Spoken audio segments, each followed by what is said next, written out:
Okay, so you're saying that John Williams was the slave master on Comfort Hall. White persons in Jamaica and large landowners were not the only persons who owned enslaved people. Okay, so we know, of course, that John was a black man, and now you're informing me that he had two slaves. Wow. Hello, I'm Dudley Thompson, and welcome to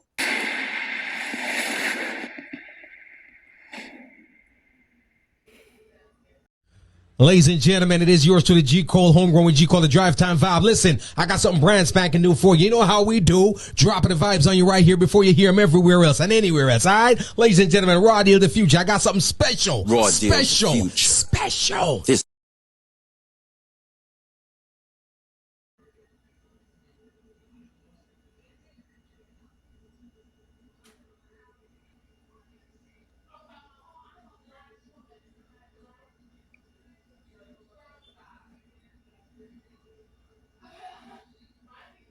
Hello, I'm Dudley Thompson, and welcome back to WDT Media TV and this feature called Balancing the Equation. We want to strike a balance when it comes to our world history. Over the years, February has been reserved as Black History Month, and it focuses on black activities. Mainly, we see like the stories of black slaves or blacks in slavery are well known. Back then, on Jamaican television, we see the struggles of Dr. Martin Luther King. So I'm happy tonight. I'm not worried about anything. I'm not fearing any man. Mine eyes have seen the glory of the coming of the Lord. And also the infamous bus boycott led by Rosa Parks. The Rosa Parks led bus boycott in Montgomery on Boxing Day 1956. And lately, we evolved into some black inventors. Henry Sampson, the black inventor who invented the cellular phone. Sarah Boone, the black inventor who invented the hairbrush. And she's also America's first female self-made millionaire. But there's one aspect of black history people tend to ignore. We know about the black slaves, yes, the black inventors, the black scholars, and the great blacks. But guess what? There is one element that is missing, and that element is the black slave masters and the black slave owners. Ladies and gentlemen, it is yours to the G Cole homegrown G Cole the Drive Time Vibe. Listen, I got something brand spanking new for you. You know how we do. Dropping the vibes on you right here before you hear them everywhere else and anywhere else. All right, ladies and gentlemen, Raw Deal the Future. I got something special. Raw Deal the Special. Future. Special. This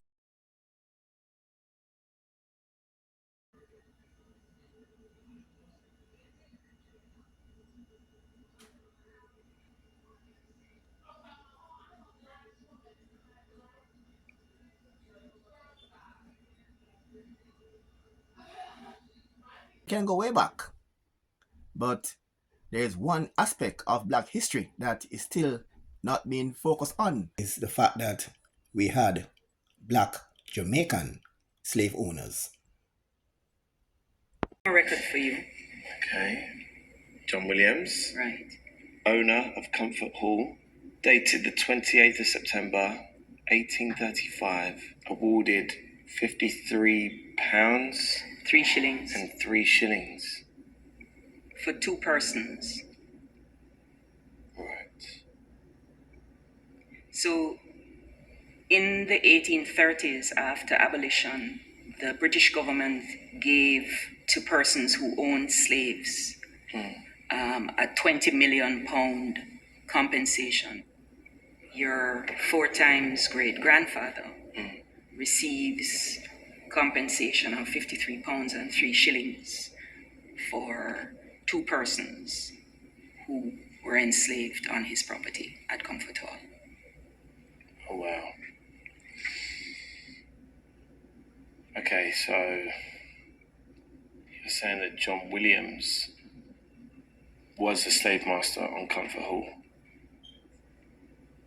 White persons in Jamaica and large landowners were not the only persons who owned enslaved people. Okay, so we know, of course, that John was a black man, and now you're informing me that he had two slaves. Wow. And as you heard there, that John Williams was compensated at the tune of £53 and 30 shillings for the loss of property, meaning loss of his two slaves. And in today's exchange rate, that would be about 10,400 Jamaican dollars. And if you was to put that into today's value, let's say £50 then, we now value £500. That would be in over 100,000 Jamaican dollars in compensation. And if anybody who maybe be descendants of the two slaves owned by Mr. Williams and want to claim repatriation, you cannot claim much because he was only paid £53 and 30 shillings. So when it comes to repatriation, you have to get your facts and figures out before you start putting claim, because the slave owners were paid £20 million overall, and some were paid more than some.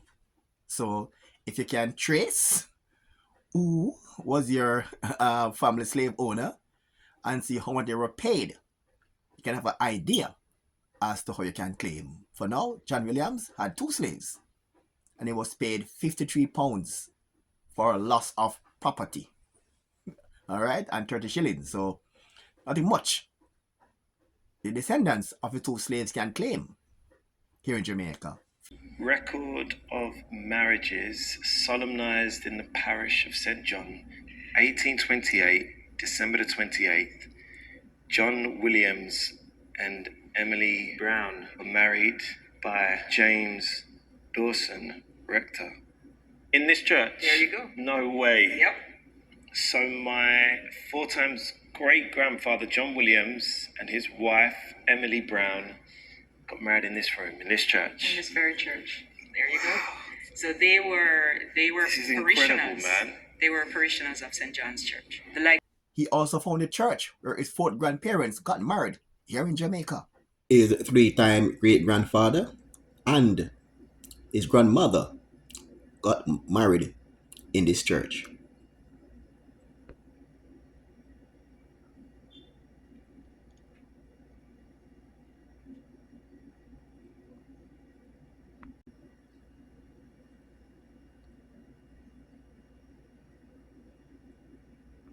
As we come to the end of today's show, there's one question. Which side of the coin do you fit?